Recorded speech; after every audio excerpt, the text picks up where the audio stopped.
Hey, welcome back to the channel. Do you have an Xbox Series S and you've managed to damage the HDMI port? Well, fortunately, unlike its big brother, this one is a lot easier to repair and it takes a lot less heat, which makes it feel a lot safer. But in this video, we're going to see what it actually takes to change that port. So if you stick around, we'll show you how to get it done.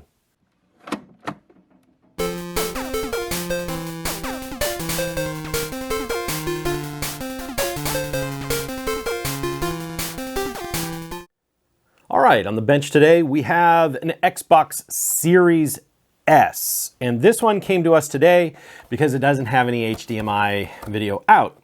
And the owner said that they thought they broke the port, and I have a tendency of agreeing, but let's just take a real quick peek here. All right, as you can clearly see, yes, that port is broken. Pretty much everything right in there is missing. So, and you can actually see here too, the bottom is blown open. So that cable's been yanked sideways. So we'll put the microscope out of the way for a moment. And for a while I hadn't been able to work on these just because I couldn't get the right parts. And this should be the correct port. From my understanding, it's not the same as the Xbox Series X, which I have already done a couple ports on. And matter of fact, I'll link that video right up here if you want to see that procedure. It looks like these guys are pretty easy to get into. This is actually the first one that's hit my bench. I guess we should just start. So we have two security stickers that need removed.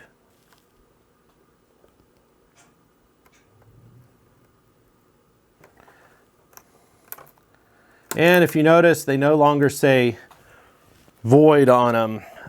There was a few lawsuits that went through that basically made that illegal. Although, they can still put these stickers on, and they can still tell if they've been removed.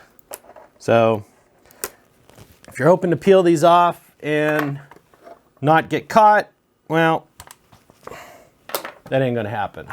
So let's see, is that a 9 or an 8? That looks like about a 9.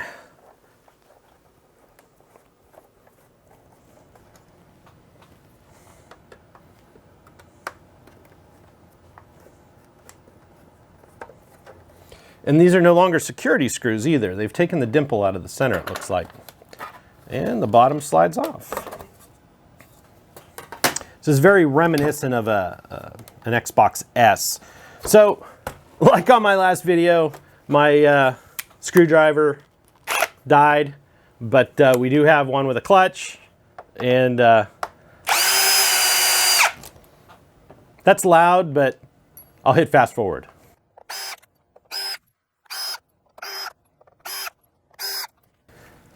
All right, I just noticed they no longer mark the chassis for which screws are which, so like you've seen me doing a few of my other videos, I'm going to go ahead and mark the holes on these green screws just because it'll make it easier when I'm putting it back together. The green screws, these long green ones, are the ones that hold the chassis together.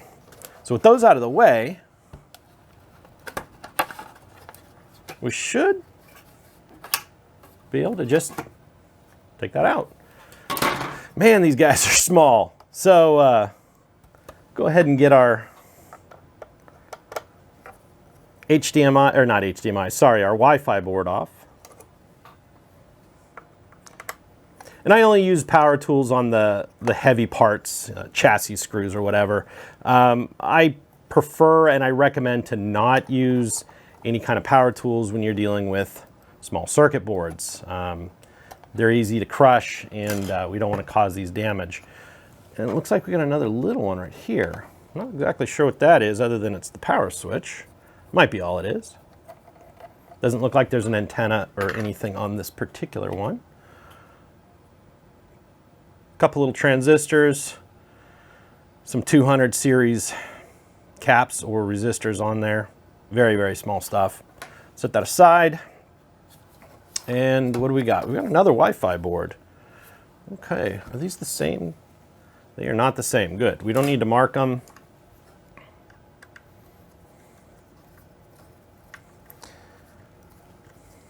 So that's interesting. This has potentially redundant Wi-Fi. One may just be Bluetooth and one may be Wi-Fi. We'll take a peek at it and figure that out.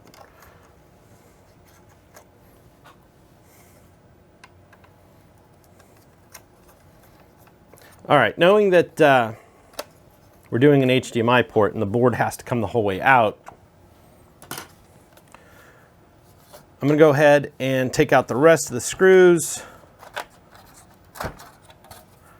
because we need access to everything. And the rest of the screws are holding this in. So I'm going to go ahead and take these out and I'll be right back. All right, took all the screws out of the belly and let's go ahead and get into this the rest of the way. So looks like our power supply just unplugs, which is nice. No extra connectors, just right here. And it looks like our fan is going to have one plug and it's going to be stubborn. Let's make sure there's not a clip on it. No, it's just a standard connector. Just a little snug. And let's see. Looks like we got a little bit of shielding above the USB port, just like on the series or the Xbox One S. They had a big pair of pliers. It's usually the best way to deal with that one. Set that aside. And we have the heatsink unbolted. This should all lift out, which it does. And we can set that into the pile. Well, we don't want to get in front of the camera. Set it back there for now. All right, so now we have an X clamp. Do we need the X clamp out? Well, to do this good, yeah, we're gonna need it out of there. I kid. The heatsink isn't quite in the way,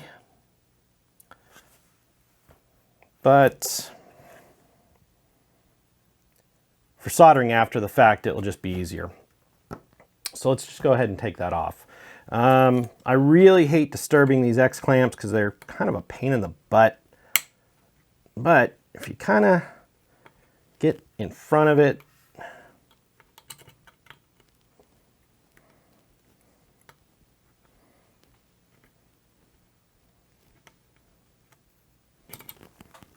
you can lift it without touching the board, like that.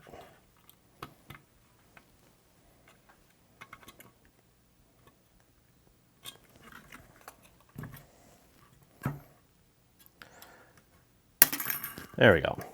I've had a lot of people come in, you know, and they'll try to use a pick, they'll put a screwdriver underneath it, and I'll get a board that doesn't work, and you'll see visible gouges down and around there. And sometimes we can fix it, sometimes we can't. And there we go. We'll have to clean up that heatsink compound before we put it back together. But now we have access to the entire board. So, let's see. I'm gonna get out this microscope and get a close-up look on this and be right back. All right, so here is our HDMI port. Here's the back. We can see our pins. And the Xbox Series X has an incredibly thick board, and the solder they use just seems to take a ton of heat to melt. And of course, the board's absorbing a lot of that heat. So we're going to go ahead and put a little bit of our low temp solder on here to make sure everything flows the way it should. Flux is our friend. Always put some flux on. And I'm going to turn the iron down just a little bit, just because while we need the heat to get that other solder to move, I don't want to burn the flux too bad, and I don't want to... Oops. Well, my head hit the head hit the microscope. Okay, we're good.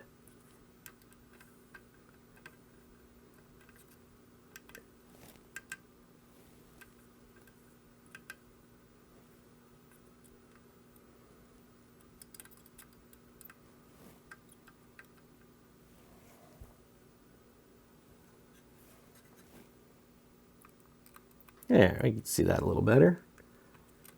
Just working our way around the pins with some low temp solder.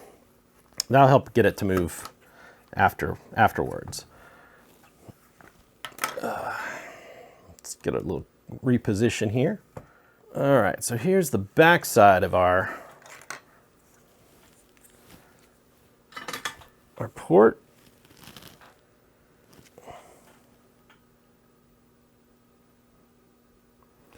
A little bit of flux. And here again, let's put some low temp on here, just to make our life easier. For the most part, I've been using low temp solder on everything modern. It just eliminates or reduces the chance of any kind of issues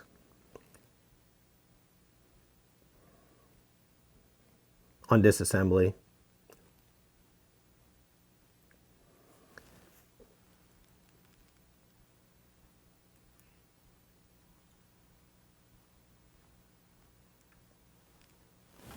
And of course, flux and this low temp solder will be linked below.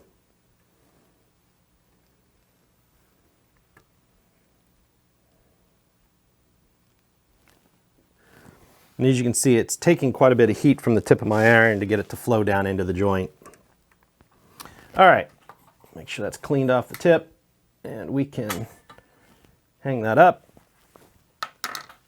and give ourselves a little bit of room for that port to drop out.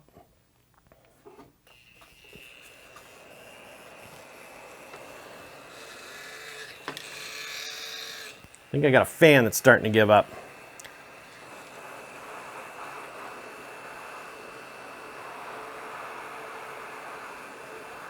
Just gonna warm up the front side of the board, we'll flip it over and then really work on it.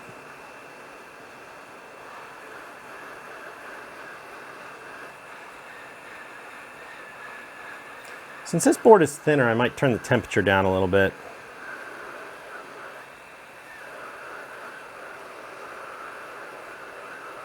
We'll see what happens. I'm gonna set it at 475.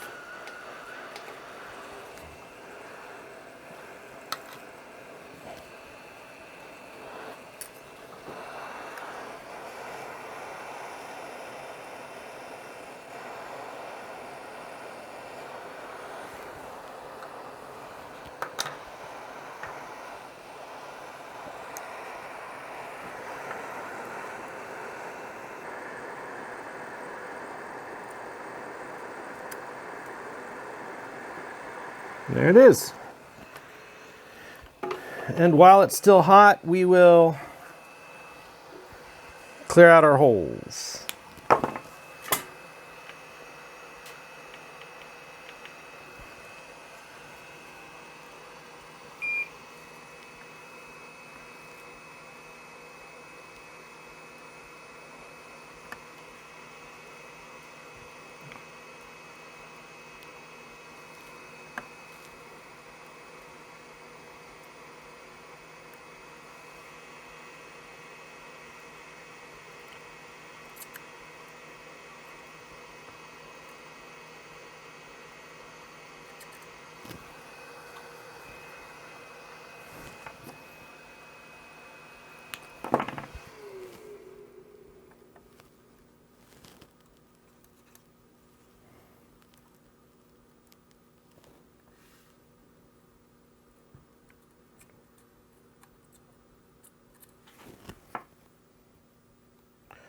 The other nice thing about the low temp solder is it helps flow the old solder out of the chip socket, which can really be a pain sometimes. And I'm sure you've seen on a couple of my videos, you know, when I'm fighting getting that out. So let's go ahead and just do a real quick cleanup here, because that flux is going to be completely burnt. It's stuck, and the sooner we get it off the board, the better.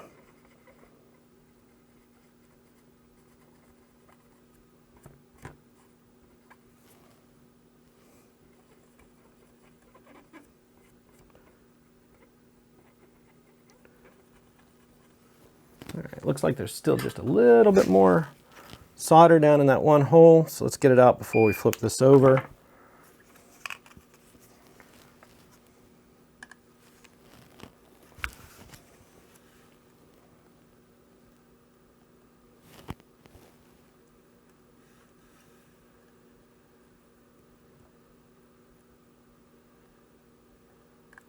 All right, and it's clear.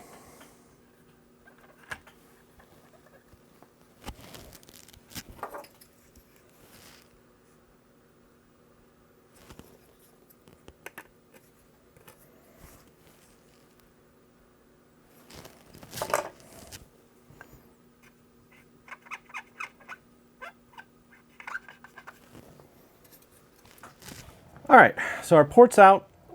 The backside's cleaned up, so let's go ahead and clean up our pads here.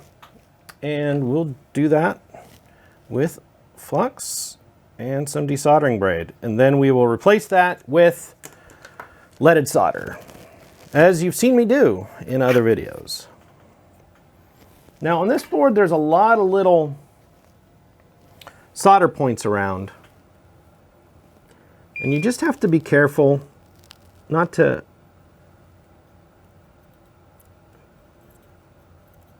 accidentally bridge anything. Now for the people who've yelled at me, I do have a solder fan that I normally use when I'm just working because I really do not like the flux and the solder being in my face, but it's quite loud whenever I do videos. So I have a tendency of just doing one or two jobs here without it. All right, so clean up our flux. Everything looks nice. All right, so now we'll put fresh flux on because flux is our friend. We'll turn our iron back down to about 390.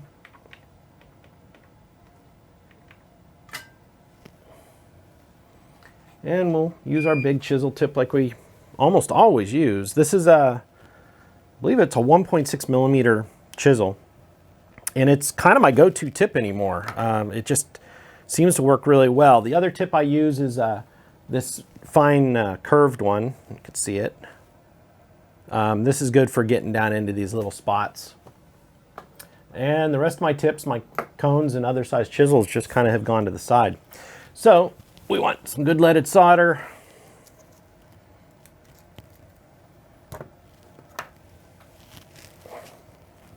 Oops. And of course, I'll just smack the microscope around so we can't see what we're doing. Where are we at? There we go. All right.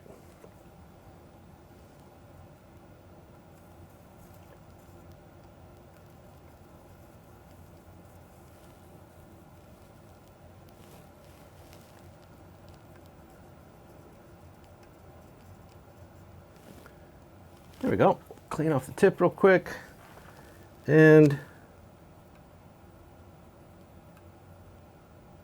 there. Nice tinned up pads. And here again, take the flux off. Now, the real question is this the right port?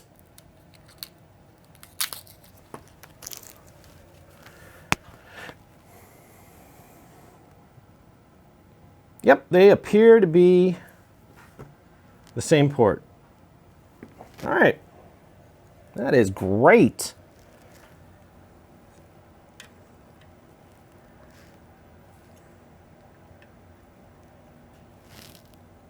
All of our pins line up and everything. All right, I'm going to turn this around.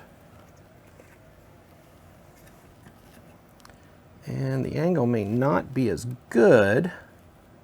Where do we go? There we go. All right, I'm gonna reposition this a bit. See if we can get a different angle on it. Oh, that's better. All right. As it's settling down. Hold on, let me tighten that. You gonna stop moving?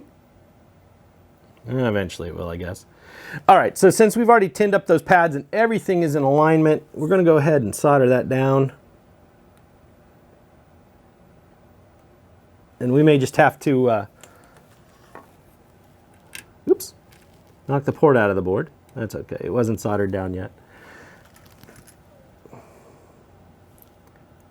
All right, so there we go. Here's our port. Let our iron come up to temp. Now we're not putting any extra solder on this tip, but I will scooch it up so everybody can see it. And all I'm going to do is come in, I'm holding the port with my finger. I'm going to drag backwards. The flux is going to allow the solder on the pad to flow up on the pin. I'll just go over it one more time.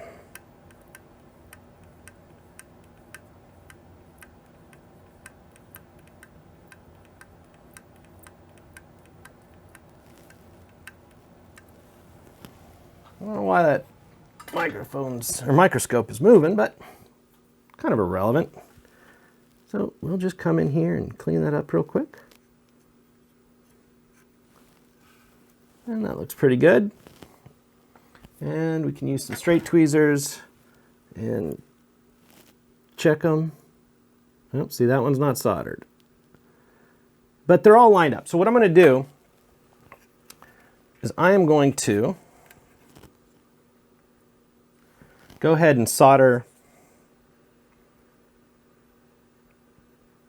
our chassis, our pins. And we're going to put flux right down into those holes. I'm going to let it get hot. And one trick I've been using, because these boards have been getting thicker and thicker and thicker, if it doesn't look like it's flowing up onto the port, I've been also using a little hot air to get it to flow.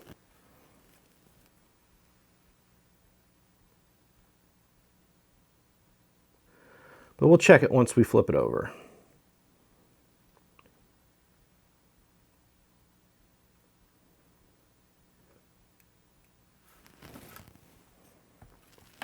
Okay.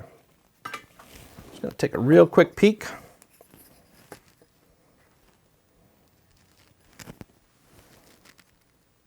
No, I don't like that. So let's go ahead.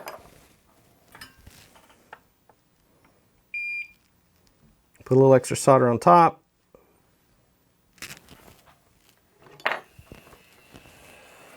We'll do these one at a time.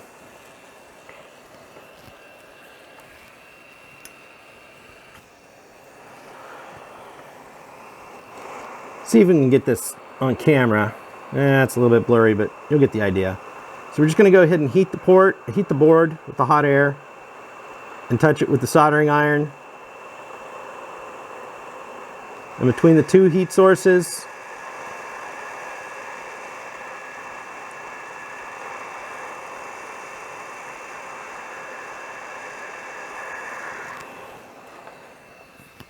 it flows right down into position.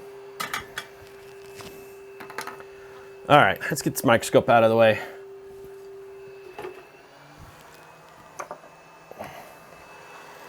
And we will clean up our flux again, and then we will address those loose pins on the other side.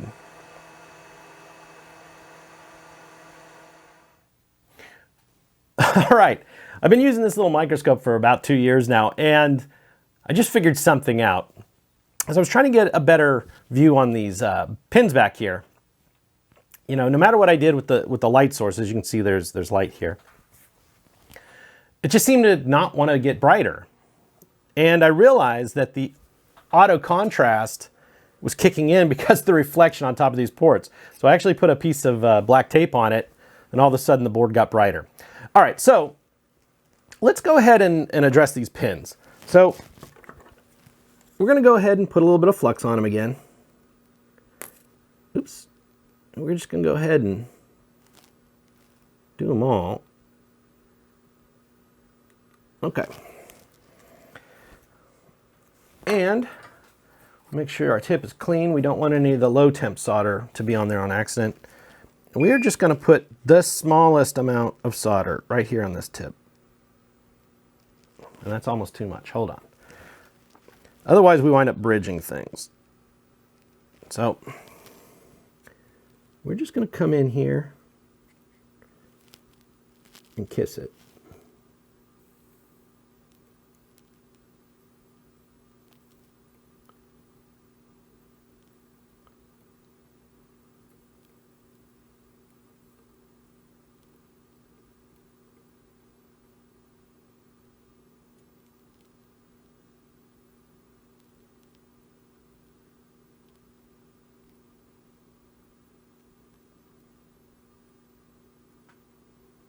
Just take your time. Sometimes I use my readers. Sometimes if I got a good picture, I just look over at the microscope. So there we go. I'm going to clean the tip, and we're just going to come down on top of them again. To make sure they're the whole way down to the board.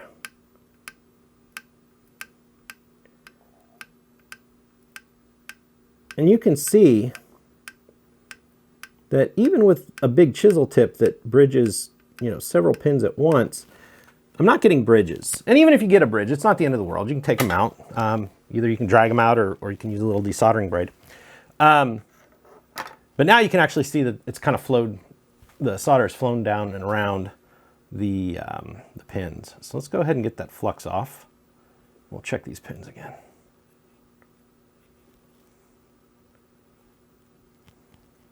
Okay. Get our straight tweezers and give it a nudge, give it a nudge, give it a nudge. Go the whole way down. You never want to do these and not check the pins.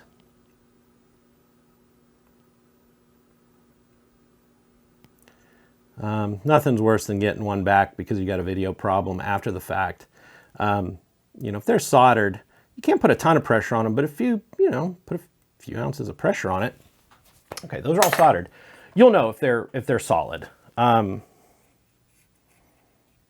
Sometimes in my earlier attempts, I would put it together, everything will look great.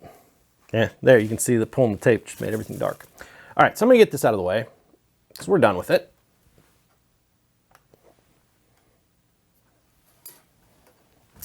All right. So yeah, on some of my earlier attempts, I wouldn't necessarily check it. I'd look and be like, yeah, everything's soldered. And, after just a month or two of getting wiggled around, then one of the solder joints would pop off. So that leads us to just putting this back together. We're going to put some new thermal paste on this. And I'm sure you're not interested in watching it go back together since you saw it come apart. Now, the only downside is this retimer chip. I don't have them. So this video is basically the showing of changing the port, how to do it. If the retimer chips burn out because this port was shorted, then I'm going to have to do some research and find another part, and that will be another video. But I guess we can get some thermal paste on here and just test it while it's partially apart, because there's no reason to put it completely back together if we don't have any video. And we're gonna have to tell the customer that we gotta find another part. So I'm gonna put some grease on this and kind of put it back together, and I'll be right back. All right, I got it put back together, and I put the boards, I just kind of stuck the boards on, none of the screws are in it. I looked at both of these Wi-Fi boards, and the parts look similar. And to me, it just looks like redundant Wi-Fi. But I'm sure one's Bluetooth and one's Wi-Fi. So let's go ahead and get some power in. I already stuck our HDMI cable in. Get our flux out of the way so it doesn't make a mess. And let's hope for the best. See if we get a signal. It looks like we're gonna. Hey, there we go. We're lucky. I've been having a rash of retimer chips come through the shop lately. And like I said, it's hard enough to just get these ports. But there we go. This one wasn't near as bad as changing the one in the Series X. Obviously, it's a lot easier to get into. And because that board is thin, this wasn't too bad to get out. The solder they're still using is some alloy that takes a lot of heat. But like I said, this one wasn't too bad. On the Series X, however, on this plane here, I noticed there was some glue. And I wound up on the X having to put a knife in there and kind of poking to see what was holding it up, because the solder was flowing. And of course, once I got in there and the glue was hot, it broke. This one wasn't glued on. It just took a little bit of time and a little bit of heat to get it off. I wound up just having the tweezer right under this edge. A lot of times I'll just hold it and wiggle it, but sometimes I'll put it here just to see if it's moving. And I gave it a good nudge. And just as it started to move, then it fell out. But it did take quite a bit of heat. I had the hot air all the way up at 190. No, I had it at 175 on this one. The Xbox Series X, I run it up to 190, and it takes over a minute heating the board, getting that thing out. But this one wasn't too bad. So there you have it. If you enjoyed today's video, I'd appreciate a thumbs up. If you want to see us do something different and you have to give us that thumbs down, please leave a comment. I try to respond to everything that's real. Keep them clean, because I don't want to have to block people or ban people from making comments. That's never good. Hey, Halo. Don't forget to hit the subscribe button and click on that bell so you're notified whenever new videos come out. I appreciate you being here with me, and I'll catch you on that next video. Thanks.